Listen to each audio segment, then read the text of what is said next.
안녕하세요 고등학생 여러분. 저희는 앞으로 8주차 동안의 수업을 맡게 된 스마클이라고 합니다. 이번 주차를 시작으로 여러분들과 데이터 분석에 대해서 수업을 진행하게 되었습니다. 데이터 분석에 대한 관심은 나날이 높아지고 있고 실제로도 많은 회사에서 데이터 분석 능력을 요구하거나 우대해주고 있습니다. 방대한 빅데이터가 쌓이며 새로운 기회와 생태계가 눈앞에 있지만 가치 있는 데이터를 선정하고 인사이트를 찾는 것은 매우 어려운 일이기에 데이터와 관련된 일들은 전문적이고 중요한 일일 수밖에 없게 되는 것입니다. 저희는 이러한 데이터 분석에 대해서 처음 접하시는 분들도 쉽게 따라할 수 있도록 데이터 분석의 기초부터 차근차근 소개해 드리겠습니다. 먼저 오늘 진행할 목차는 다음과 같습니다. 첫 번째는 스마클이라는 동아리가 어떤 동아리이고 무엇을 하는지에 대해서 간단히 소개해 드리겠습니다. 두 번째로는 앞으로 총 8주차 동안의 커리큘럼을 소개해 드리겠습니다. 세 번째로는 데이터 분석에 대해 소개해 드리고 네 번째로는 데이터 분석이 도대체 왜 필요한지에 대해서 알려드리겠습니다. 다섯 번째로는 데이터를 분석하는 툴들에 대해서 소개해 드리고 여섯 번째 우리가 앞으로 다루게 될 콜앱이라는 툴에 대해서 소개해 드리겠습니다. 일곱 번째로 파이썬 데이터 분석을 위해 자주 사용되는 라이브러리에 대해서 알려드리겠습니다. 여덟 번째로는 넘파이 및 판다스 핵심 데이터 구조에 대해 알아보고 복습해보는 시간을 가지며 마무리하겠습니다. 먼저 스마클 동아리에 대해서 알려드리겠습니다. 스마클은 세종대학교 AI 로봇학과 소속 과 동아리로 인공지능 융합을 주제로 활동하고 있는 동아리입니다. 하드웨어와 소프트웨어를 공부하여 인공지능과 같은 기술을 접목시키는 융합형 활동을 목표로 2017년도부터 운영되고 있습니다. 사진을 보시다시피 저희가 앞으로 배울 데이터 분석에 대해서도 스터디를 통해서 공부를 하고 있고 매주 모여서 스터디를 진행하고 있습니다. 또 더 나아가 캐글이라는 웹사이트를 통해서 데이터 분석 및 정제뿐만 아니라 시각화 및 인공지능 모델링까지 진행해보고 각 주차 캐글에서 사용한 개념에 대한 키워드를 활용하여 발표하는 테크톡 시간을 가지기도 하였습니다. 이에 따라 이토록 데이터 분석에 대해서 배운 것을 기반으로 앞으로 열심히 가르치도록 하겠습니다. 앞으로 많은 관심 주시면 감사하겠습니다. 이제 총 8주차간의 커리큘럼에 대해서 소개해 드리겠습니다. 일단 앞으로 4주차 동안은 영상으로 진행될 예정이며 5, 6주차는 실시간 비대면 수업으로 진행할 것이고 마지막 7, 8주차는 현장 실습을 진행해보면서 마무리할 것입니다. 먼저 오늘 할 1주차는 데이터 분석 라이브러리 소개 및 전체적인 기본 배경 지식 학습에 초점을 둘 것이며 2주차는 데이터 시각화 방법에 대해 알아볼 것입니다. 3주차는 펭귄 데이터셋을 활용하여 데이터 분석 기본 활용에 대해서 4주차는 데이터 정제 및 응용에 대해서 배울 것입니다.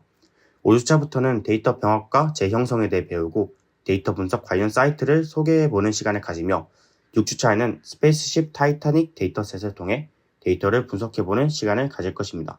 마지막 7, 8주차는 콜앱을 활용하여 데이터를 직접 분석해보는 시간을 가지며 마무리하겠습니다. 이번 주차에서는 데이터 분석에 대해 배우고 이를 활용해 실제 데이터를 다루는 방법에 대해 알아보겠습니다. 먼저 데이터 분석이란 무엇인가에 대해서 간단히 정의해 보겠습니다. 데이터 분석은 다양한 출처에서 수집된 데이터를 체계적으로 조사하여 그 안에 숨겨진 패턴, 관계, 그리고 의미를 발견하는 과정입니다. 이 과정에서 우리는 데이터를 정리하고 시각화하며 분석하고 해석하여 중요한 인사이트를 도출하게 됩니다. 데이터 분석은 단순한 숫자의 나열이 아닌 이 숫자들이 우리에게 전달하는 메시지를 읽어내는 과정이라고 할 수 있습니다. 데이터 분석에는 크게 세 가지 주요 단계가 있는데요. 데이터 수집, 데이터 처리 및 정제, 그리고 데이터 분석 및 시각화입니다. 각 단계에서는 다양한 기술과 도구들이 사용되며 이를 통해 데이터가 어떻게 정보로 변환되는지를 이해할 수 있습니다. 그렇다면 왜 데이터 분석이 중요한 걸까요? 데이터를 분석해야 되는 이유는 여러 가지가 있습니다. 첫째, 데이터를 통해 우리는 미래를 예측할 수 있습니다. 예를 들어 과거의 매출 데이터를 분석하면 미래의 매출을 예측할 수 있습니다. 둘째, 데이터를 통해 더 나은 의사결정을 내릴 수 있습니다. 회사는 데이터를 바탕으로 제품 개발의 방향을 정하거나 마케팅 전략을 수립할 수 있습니다. 데이터는 주관적인 판단 대신 객관적인 정보를 기반으로 한 결정을 내리는데 중요한 역할을 합니다. 셋째, 데이터 분석은 비용 절감과 효율성 향상에 기여할 수 있습니다. 분석을 통해 불필요한 비용을 줄이고 자원을 효율적으로 사용할 수 있는 방법을 찾을 수 있습니다. 이를 통해 기업은 경쟁력을 유지하고 더 나아가 성장할 수 있습니다. 따라서 데이터 분석은 단순히 수치나 그래프만을 다루는 것이 아니라 이들이 우리에게 어떤 의미를 전달하는지 이해하고 이를 기반으로 실질적인 가치를 창출하기에 빅데이터 시대에서 빠질 수 없는 영역입니다. 이제 데이터 분석에 사용되는 다양한 도구들에 대해서 알아보겠습니다. 데이터를 분석하려면 적절한 툴을 선택하는 것이 중요합니다. 이번 시간에는 데이터 분석에 사용되는 대표적인 3가지 툴을 소개하겠습니다. 첫 번째는 여러분도 많이 사용해 보셨을 엑셀입니다. 엑셀은 가장 기본적이고 널리 사용되는 도구로 수치 데이터를 관리하고 간단한 통계 분석과 시각화를 할 수 있습니다. 하지만 내용량 데이터 처리에는 한계가 있다는 단점이 있습니다. 두 번째는 구글 스프레드시트입니다. 이는 엑셀과 유사한 환경을 제공하며 클라우드 기반으로 여러 사람이 동시에 작업할 수 있는 도구입니다. 장점은 데이터 공유와 협업에 유용합니다. 세 번째는 구글 콜앱입니다. 콜앱은 구글에서 제공하는 무료 클라우드 기반의 주피터 노트북 환경입니다. 주피터 노트북은 인터넷 브라우저처럼 웹에서 작동하는 소프트웨어를 의미하는데요. 보통 컴퓨터를 제어하려면 검은색 창인 쉘 환경으로 명령을 전달해야 하는데 주피터 노트북을 이용하면 웹페이지에서 모든 걸 해결할 수 있는 편의성이 있습니다. 또 콜앱의 특징은 파이썬을 활용한 데이터 분석 작업에 최적화되어 있어서 콜앱을 사용하면 설치나 환경 설정 없이 웹 브라우저만 있으면 파이썬 코드를 작성하고 실행할 수 있습니다. 특히 데이터 과학과 머신러닝 분야에서 널리 사용되며 여러 가지 장점이 있습니다. 콜앱의 장점에 대해 좀 더 설명드리자면 일단 무료로 제공되어 구글 계정만 있으면 누구나 사용할 수 있습니다. 더하여 로컬 컴퓨터에 파이썬을 설치할 필요가 없으며 클라우드에서 실행되기 때문에 컴퓨터 성능이 구애받지 않고 대용량 데이터 처리가 가능합니다. 또한 GPU와 TPU를 무료로 제공하여 복잡한 계산 작업이나 머신러닝 모델 학습을 훨씬 빠르게 수행할 수 있습니다. 마지막으로는 이전에 언급드렸던 구글 스프레드시트처럼 콜앱의 노트북을 쉽게 공유할 수 있고 다른 사람과 실시간으로 협업할 수 있습니다. 그럼 이제 콜앱의 기본 사용법에 대해서 알아보겠습니다. 콜앱을 사용하면 먼저 웹 브라우저에서 구글 콜앱에 접속해야 됩니다. 이제 구글 계정을 로그인한 후에 새 노트북을 클릭하여 새로운 노트북을 만들어야 됩니다. 그래서 구글에 구글 콜앱이라 치면 이런 식으로 뜰 건데 여기서 두 번째 거 이 부분에 클릭해 줍니다. 이 부분에 클릭하면 구글 콜앱이라 뜨고 오픈 콜앱, 뉴 노트북 이런 식으로 뜰 건데 뉴 노트북을 클릭해 줍니다.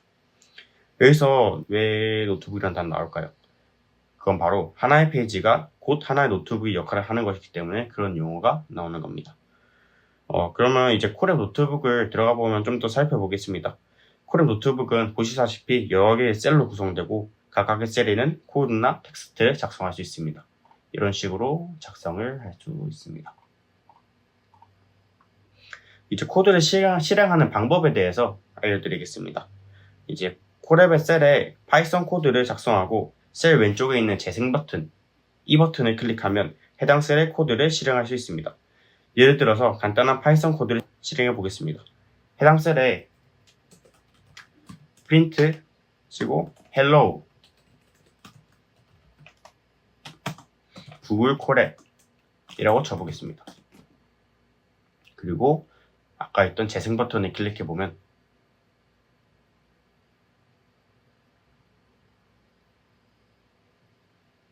이런 식으로 이제 hello 구글 콜앱이라는 문구가 출력되는 사실을 알 수 있죠. 이렇게 셀 코드를 실행할 수 있는 겁니다. 이제 이 콜앱이라는 환경에서 데이터 파일을 업로드하고 사용을 해야 됩니다. 콜앱에서는 이제 로컬 컴퓨터에서 파일을 업로드하여 데이터 분석에 사용할 수 있는데요. 이를 위해서 파일스라는 모듈을 이용해 보겠습니다. 셀에 이제 코드를 다시 추가해서 다음과 같이 입력을 해 보겠습니다. google.colab import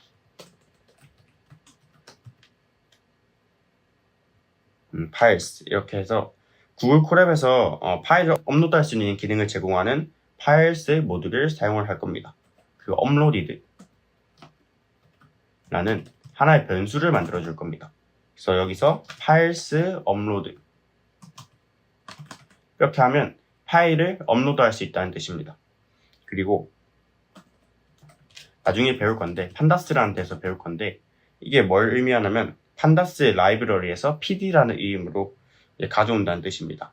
그래서 df라는 하나의 변수를 설정을 해주고 pd read csv 해준 다음에 파일 이름을 설정해 보겠습니다. 여기서 저는 과일.csv라는 것을 불러오겠습니다.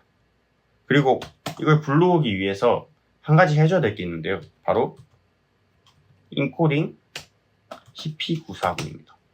이걸 해줘야지 이제 한글 CSV 안에 있는 한글을 읽어올 수 있습니다. 그래서 이런 식으로 해주고 그 다음에 프린트 .head df.head 괄호 이제 이런 식으로 해주면 되는데 여기서 head 함수는 기본적으로 데이터 프레임에 처음 5개 행을 반환하는 역할을 해줍니다. 그래서 실행을 해보면 파일 선택이라 뜹니다. 그럼 파일을 선택해 보겠습니다.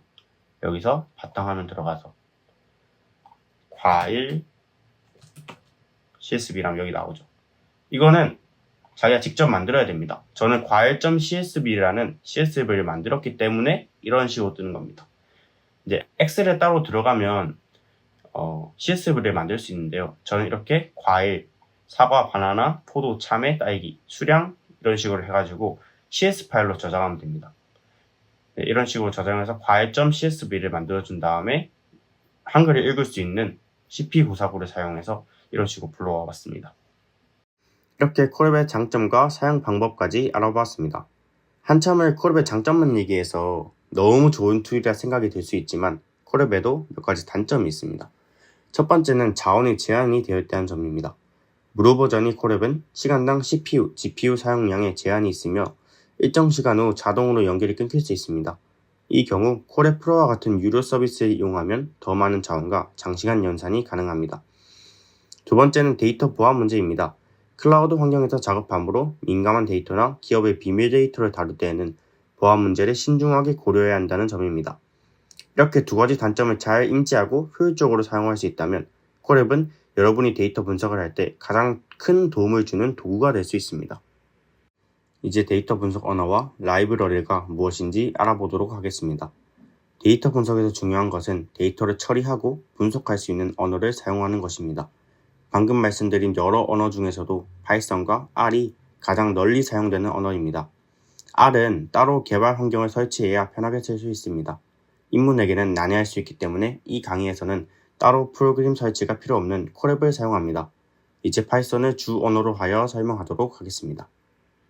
그럼 우선 왜 파이썬이 데이터 분석에서 많이 사용되는지 살펴보도록 하겠습니다. 첫 번째는 쉬운 문법입니다. 파이썬의 문법은 매우 직관적이고 이해하기 쉬워서 프로그램 경험이 없는 사람들도 빠르게 배울 수 있다는 장점이 있습니다. 두 번째는 확장성이 있습니다. 파이썬은 다른 언어와 쉽게 통합할 수 있어서 데이터 수집부터 분석 그리고 시각화까지 전체 과정을 하나의 언어로 처리할 수 있다는 점에서 분석이 용이합니다. 세 번째는 다양한 라이브러리와 패키지를 제공하여 데이터를 쉽게 처리하고 분석할 수 있습니다. 여기서 라이브러리라는 용어가 생소할 수 있는데 라이브러리란 말 그대로 도서관과 같은 개념입니다. 프로그래밍에서 라이브러리는 우리가 자주 사용하는 기능이나 코드들을 모아놓은 도구 상자라고 생각할 수 있습니다. 이 도구 상자 안에서 미리 만들어진 코드들이 들어있어서 우리가 필요할 때마다 그 코드를 꺼내서 쓸 수 있습니다. 그럼 왜 라이브러리를 사용할까요? 그건 우리가 바로 프로그램을 만들 때 어떤 기능이 필요하면 처음부터 직접 코드를 작성해야 한다고 생각해보세요. 예를 들어서 숫자를 정렬하거나 파일을 읽고 쓰는 작업을 하려면 많은 시간을 들여서 일일이 코드를 작성해야 할 것입니다. 하지만 이미 누군가가 그 기능을 미리 만들어서 제공한다면 어떨까요? 우리는 그 기능을 다시 만들 필요 없이 가져다 쓰기만 하면 됩니다. 이것이 바로 라이브러리를 사용하는 이유입니다. 라이브러리는 이미 많은 사람들이 검증하고 사용해온 코드들이라서 우리가 그 코드를 사용하면 시간을 절약할 수 있고 오류가 발생할 가능성도 줄어듭니다. 파이썬에서는 데이터 분석을 위한 여러 라이브러리들이 있습니다. 그 중에서도 판다스, 넘파이, 시본, 매트플로닛과 같은 자주 사용되는 라이브러리를 간단히 살펴보겠습니다. 우선 판다스는 구조화된 데이터를 다루기 위한 강력한 라이브러리입니다. 주로 데이터 프레임을 사용해 표 형식의 데이터를 쉽게 조작하고 분석할 수 있습니다. 넘파이는 수치 데이터를 다루기 위한 라이브러리입니다. 특히 다차원 배열 객체인 NDArray를 사용해 대규모 데이터 연산을 효율적으로 처리할 수 있습니다. 매트플로립은 파이썬에서 데이터를 시각화하는 데 사용되는 라이브러리입니다. 간단한 선그래프, 막대그래프, 히스토그램 등을 그릴 수 있으며 데이터의 분포와 경향을 파악하는 데 유용합니다. 시본은 매트플로립을 기반으로 한 시각화 라이브러리로 더 복잡하고 아름다운 그래프를 쉽게 그릴 수 있도록 해줍니다. 특히 통계적 데이터 시각화에 강력한 기능을 제공합니다. 이들 라이브러리를 조합하면 데이터 분석의 전 과정을 파이썬에서 수행할 수 있습니다. 여기서 numpy와 pandas,를 중점적으로 다시 살펴보자면 우선 numpy는 numerical python의 약자로 파이썬에서 수치 계산을 쉽게 할 수 있도록 도와주는 라이브러리입니다. 이 라이브러리는 주로 다차원 배열을 처리하고 고속의 수학 연산을 수행하는 데 사용됩니다. 목적은 특히 대규모의 데이터를 다룰 때 아주 유용합니다. 파이썬의 기본 리스트는 기능이 다양하지만 대규모 데이터 계산은 효율적이지 않습니다. 반면 numpy의 배열, 즉 array는 메모리 사용이 효율적이고 수학적 연산을 빠르게 수행할 수 있도록 설계되어 있습니다. 여기서 배열이 아주 중요한 개념이어서 짚고 넘어가겠습니다. 배열이란 것은 바로 여러 개의 데이터를 하나로 묶어 놓은 것이라고 생각하면 됩니다. 비슷한 것들을 한 줄로 쭉 늘어뜨려 놓은 것이라고 상상해 보세요. 간단한 예시로 설명드리겠습니다.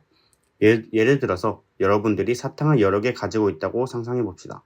사탕 하나하나를 따로따로 보관할 수도 있겠지만 색깔별로 사탕을 한 줄로 나란히 늘어뜨려 놓는다면 더 쉽게 관리할 수 있겠죠? 빨간색 사탕, 노란색 사탕, 파란색 사탕을 차례대로 줄 세워 놓은 것처럼요. 이렇게 데이터들을 한 줄로 나란히 정리한 것을 프로그래밍에서는 배열이라고 부릅니다. 배열, 즉 array라고 부르는 거죠. 배열은 일종의 상자라고도 볼 수 있는데요. 이 상자 안에는 여러 개의 물건, 즉 데이터를 차례로 담는다고, 나열해 놓는다고 생각하시면 됩니다. 배열에는 몇 가지 중요한 특징이 있습니다. 첫 번째로는 배열 안에서는 주로 같은 종류의 데이터가 들어갑니다. 예를 들어서 이렇게 숫자만 모아서 배열을 만들거나 문자만 모아서 배열을 만들거나 이럴 수 있습니다. 그리고 이렇게 배열을 이루는 각 데이터는 원소라고 합니다. 두 번째는 배열 안에 있는 데이터들은 다 순서가 있습니다. 첫 번째 자리에 있는 데이터, 두 번째 자리에 있는 데이터 이렇게 순서가 정해져 있죠. 여기서 1은 0번째 데이터, 35가 첫 번째 데이터, 89가 두 번째 데이터가 되는 것입니다. 세 번째는 길이가 존재합니다. 데이터가 몇 개가 들어있는지를 배열의 길이라고 하는데요. 만약 배열에 사탕 5개가, 지금 빨간 색깔이죠. 사탕 5개가 들어있다면 이 배열의 길이는 5가 되는 것입니다. 자, 여기서 간단한 코드를 보여드리면서 설명을 해보겠습니다. 그래서 처음에 코드를 플러스 해주고 그 다음에 아까 말했듯이 import numpy smp 라는 걸로 이제 numpy 라이브러리를 mp라는 이름으로 가져오도록 합니다. 그 다음에 arr이라는 하나의 변수를 지정해 준 다음에 mp.array 해준 다음에 여기서 1, 2, 3, 4, 5라는 배열을 지정해 줍니다. 아까 말했듯이 array는 배열에 사용되는 함수라고 했었죠. 그 다음에 우리가 해줄 게 그래서 arr 한 다음에 multiply를 해줍니다. 이 multiply에서 어떻게 해줄 거냐 ar 곱하기 2를 해서 1, 2, 3, 4, 5라는 값을 2, 4, 6, 8, 10으로 나타낼 수 있도록 해줄 겁니다. 그 다음 합계를 계산해야겠죠. arr sum으로 해준 다음에 mp sum ar 이라고 해주면 합계가 계산이 됩니다. 그래서 1, 2, 3, 4, 5라는 걸 모두 더하면 15가 되겠죠. 이 15라는 값이 출력이 되는 겁니다. 그래서 이걸 프린트를 해야지 출력이 될 거니까 프린트 조금 구별이 쉽기 위해서 한글로 이렇게 써주겠습니다. 배열 땡땡 이런 식으로 해서 써주고 배열에 2를 곱한 결과 라고 쳐주고 array multiply 라고 쳐주고 다음 프린트 배열을 합계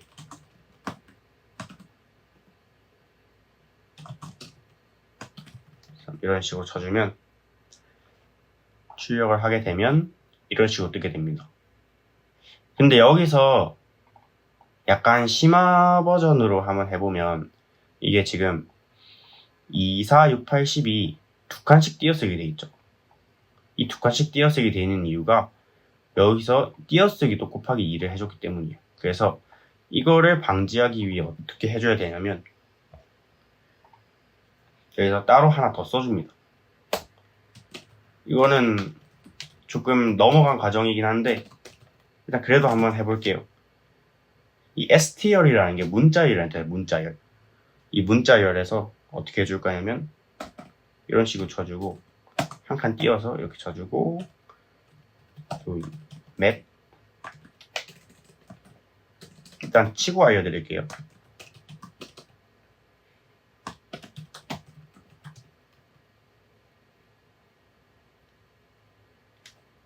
네, 이런 식으로 쳐주면 됩니다. 이게 뭘 뜻하냐? 이 맵이라는 게 지금 여기서 보면 str이랑 ARR 멀티플라이가 있죠. 이 str이라는 거는 문자열에 대한 함수입니다. 그래서 이걸 통해서 문자열로 바꿔주고 뭘 바꿔줄 거냐?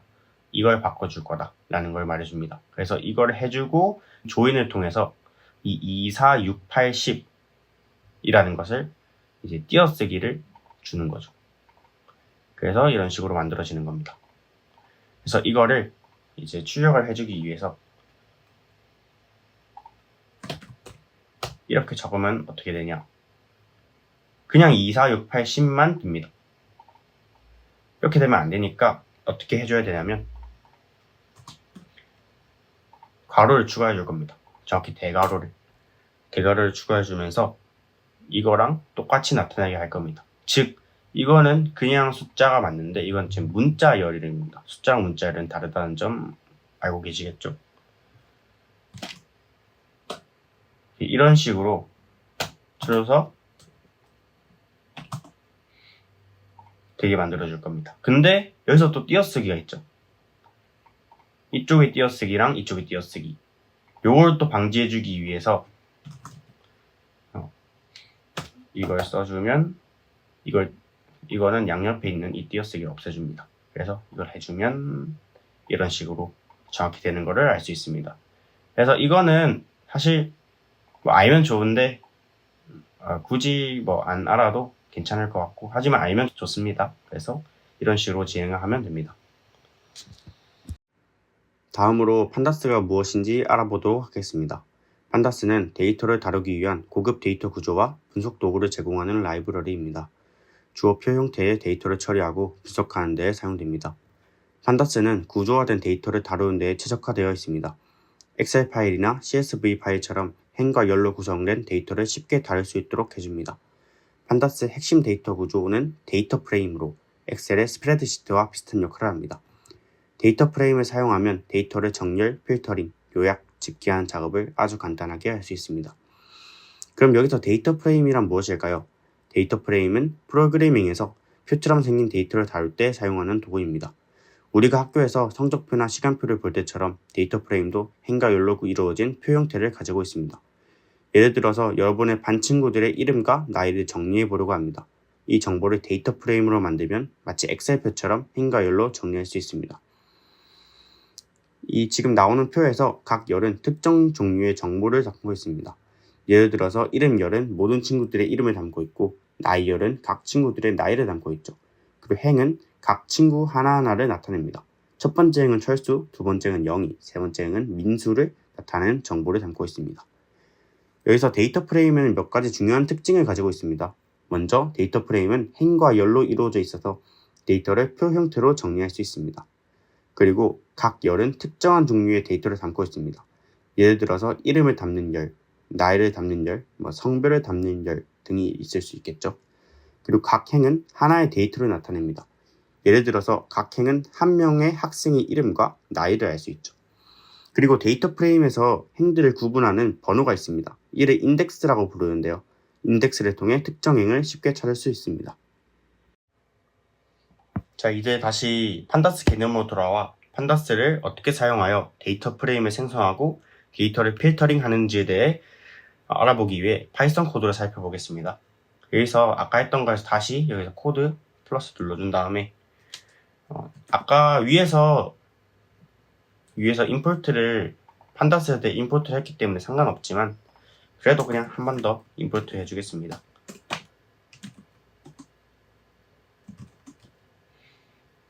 그럼 이제 데이터 프레임을 생성해 볼 건데요. 데이터 프레임 생성하기 위해서 여기서 직접 만들어 줍니다. 그래서 name 이런 식으로 한번 만들어 볼게요. 저도 앨리스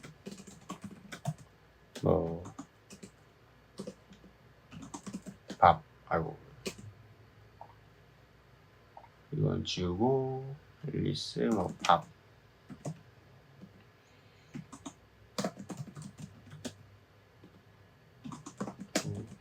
데이비드 추가하고 점 쓴 다음에 이제 나이 에이지도 한번 넣어보겠습니다.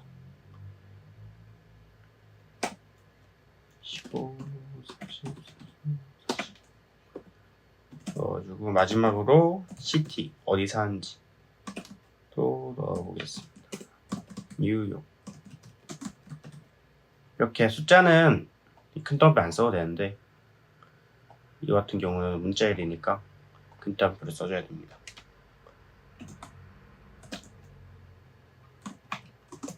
로스앤젤레스.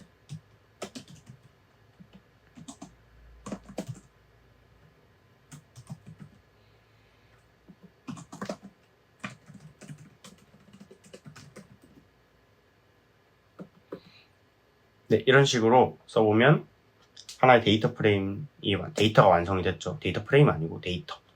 이 데이터를 데이터 프레임으로 만들어주기 위해서 어떻게 되냐? df라는 하나의 변수를 지정하고 pd 데이터 프레임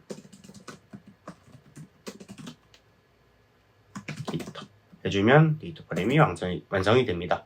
이제 한번 시험 해보기 위해 필터를 한번 해볼게요. 그래서 필터를 df라는 이 변수를 또 지정해주고 df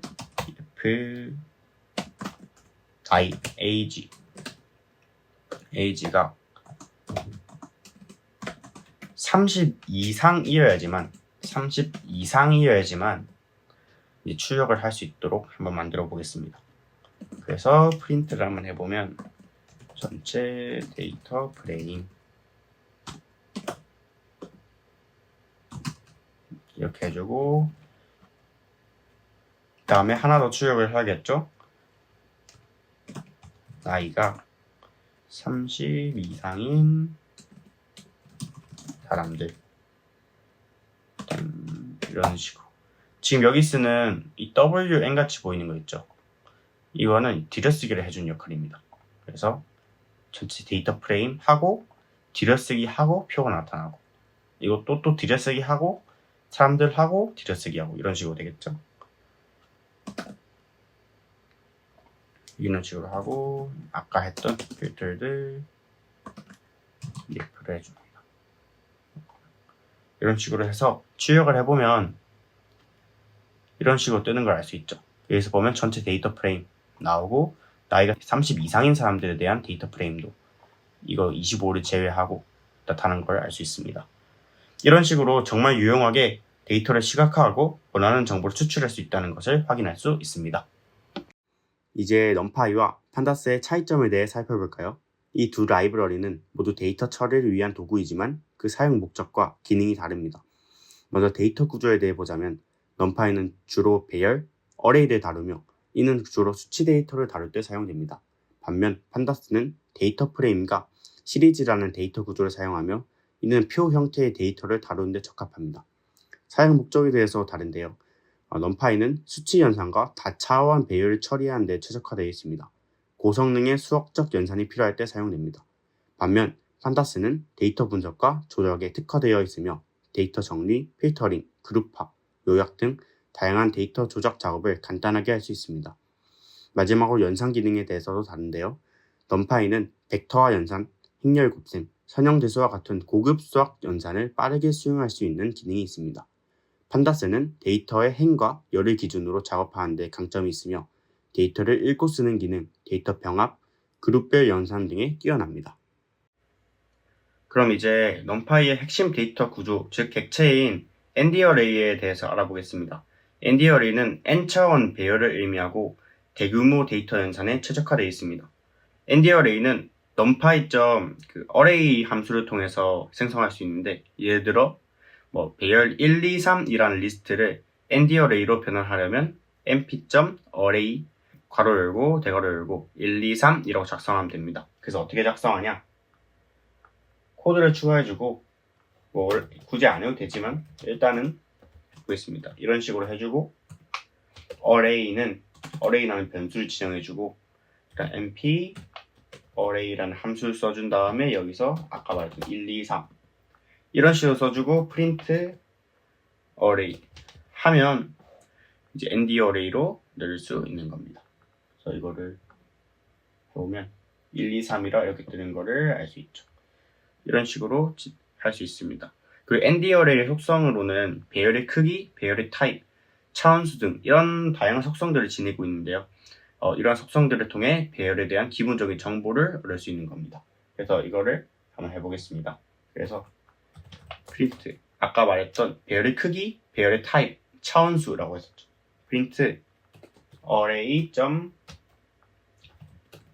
모양 그리고 print array type은 뭔지 print array 차원은 몇 차원인지 해주면 1, 2, 3 뜨고 그다음 3 3개라는 뜻이겠죠. 3 1차원에 3기 때문에 3 쉼표 이런 식으로 뜨는 겁니다. 그리고 타입은 int 64 그리고 차원은 1차원 이런 식으로 뜨는 거를 알 수 있습니다. 네, 그리고 ND 어레이는 벡터화 연산을 지원해서 배열 간의 산술 연산을 매우 효율적으로 수행할 수 있습니다. 그래서 예를 들어서 두 배열을 더하거나 곱하는 연산을 매우 간단하게 수행을 할 수 있다는 것이죠. 그래서 한번 해보겠습니다. 그래서 array 2를 한번 만들어 줄 겁니다. 일단은 따로 나눠주겠습니다.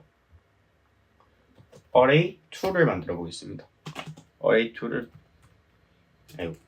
np array 써주고 이번에는 4, 5, 6으로 해볼게요. 4, 5, 6 이런 식으로 그리고 result라는 하나의 변수를 만들어준 다음에 array랑 array 2를 더한 거 이거를 result라고 변수를 지정을 하고 프린트를 해보겠습니다. result 해주면 어떻게 뜨냐 5, 7, 9 아까 1, 2, 3에 4, 5, 6을 더해서 하나 더해서 5, 7, 9가 나온 거를 확인할 수 있죠. 그리고 이제 판다스는 데이터 분석에서 매우 중요한 라이브러리입니다. 판다스의 주요 객체는 시리즈와 데이터 프레임이 있습니다. 먼저 이제 시리즈에 대해서 먼저 이제 설명을 해보겠습니다. 시리즈는 1차원 배열과 같은 자료 구조로 인덱스를 가지고 있습니다.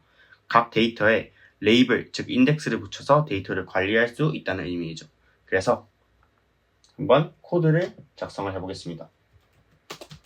이미 위에서 해서 의미는 없지만 pandas pd 해서 판다스를 pd로 불러오겠다 이런 거를 지정해 준 다음에 s라는 하나의 변수를 활용을 해보겠습니다. 그래서 pd.series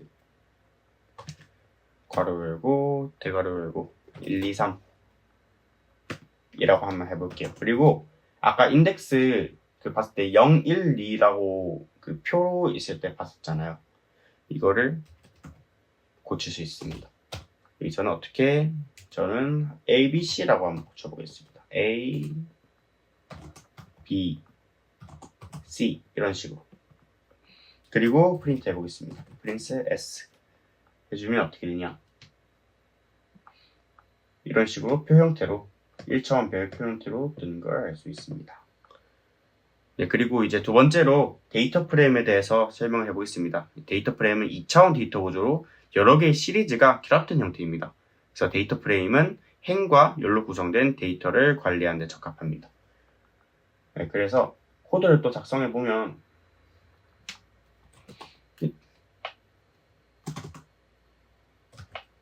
이번에는 아까 했던 name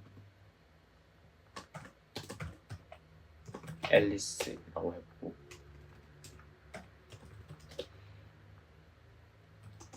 다음에 밥 찰리 아까 했던 겁니다.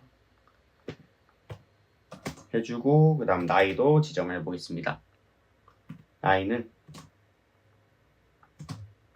25, 30, 35 이런 식으로. 지금 뭔가 실수를 했는데 보니까 는이 아니고 땡땡을 써야 되죠. 이런 식으로 쓰고 아까 했던 데이터 프레임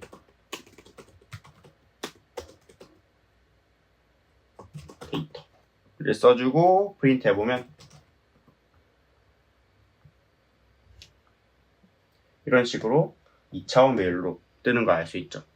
그래서 판다스의 데이터 프레임을 이용해서 데이터를 쉽게 조작할 수 있는 다양한 기능을 이제 제공하고 있는 겁니다. 또 이제 예를 들어서 이제 특정 열을 선택하거나 뭐 필터링, 그룹화, 집계 등도 이제 데이터 프레임을 통해서 수행을 할 수 있습니다. 그래서 어떻게 하느냐? 그래서 코드를 추가해서 print df 아까 여기 df 이 df 말하는 겁니다. df name이라고 맞춰보겠습니다. 그러면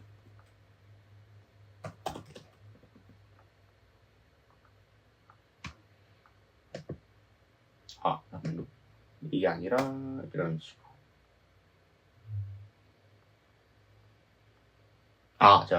이게 아니고 큰 따옴표 넣으면 안 됩니다. 이게 제가 실수했네요. 이렇게 하면 name이 이런 식으로 뜨는 거 알 수 있죠. 이런 거나 아니면 또 데이터 프레임을 할 수 있는 게 되게 많습니다. 그래서 또 프린트를 해보면 아까 했던 건데 나이 가지고 뭐 했었죠. 이번에 똑같이 나이 가지고 한번 해보겠습니다. age 넣어준 다음에 이번에는 25 이상이 아니고 25초가네요. 25초가로 해서 해보면 이렇게 밥이랑 찰리만 나오고 앨리스는 안 나오는 이런 거를 확인할 수 있습니다. 이렇게 특정률을 선택하거나 필터링, 그룹화, 집계 이런 다양한 것들을 수행할 수 있다는 겁니다.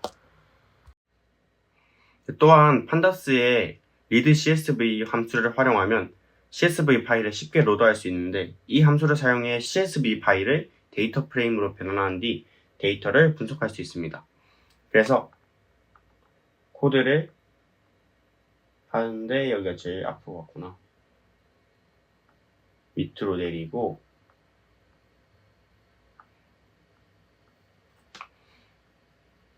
아까 제일 위에 했었죠. 제일 위에 이거를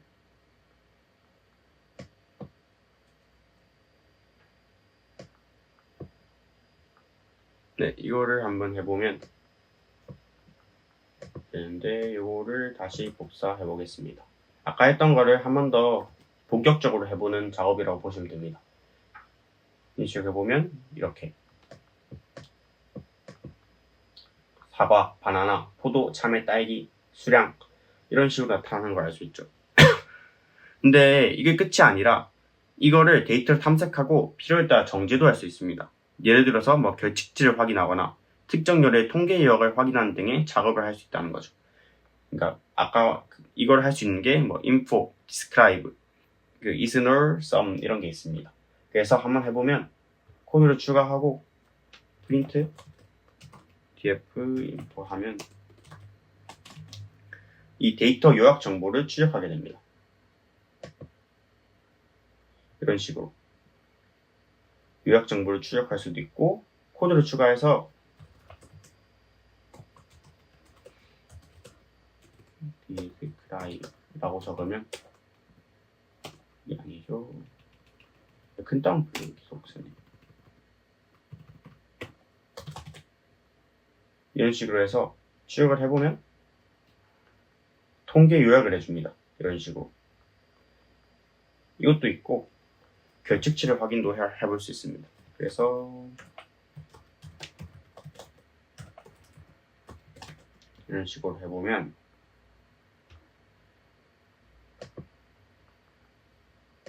결측치가 없죠. 결측치가 지금 있을 리가 없죠. 이런 식으로 확인할 수 있습니다. 그리고 데이터도 저장을 할 수 있는데 분석이 끝난 데이터를 다시 CS 파일로 저장할 수 있습니다. to CSV 함수를 사용해서 처리된 데이터를 저장할 수 있습니다. 코드를 추가하고 아까 이게 df였죠. 여기 위에 있는